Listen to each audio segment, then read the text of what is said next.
400 meters of coiled tubing, 2 3/8 inches, wall under 5 millimeters. It yields at 53 tons, and it buckles if it ever goes slack. Above it, 116 meters of ship moving with every wave. In the tower main fall, 1 ANTARES, 125 tons, 5.5 meters of travel on its softest charge. Soft enough that a meter of ship motion barely moves the tension. Hang that platform rigid, and the sea asks the string for 1,300 kilonewtons. It parts 15 seconds into the job. Through the gas, the same waves move the tension less than 3 tons.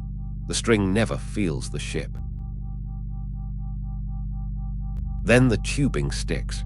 The unit retunes, and the string carries the recovery pull, 42.6 tons, the 80% working line, with wave peaks to 89% of yield. The window still holds, no slack.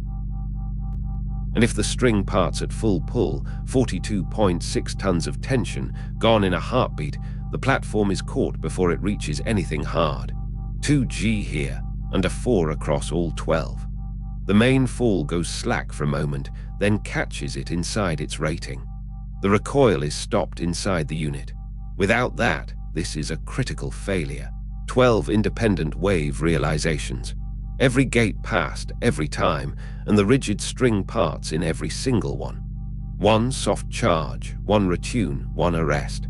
That is passive heave compensation for coiled tubing. Norwegian dynamics.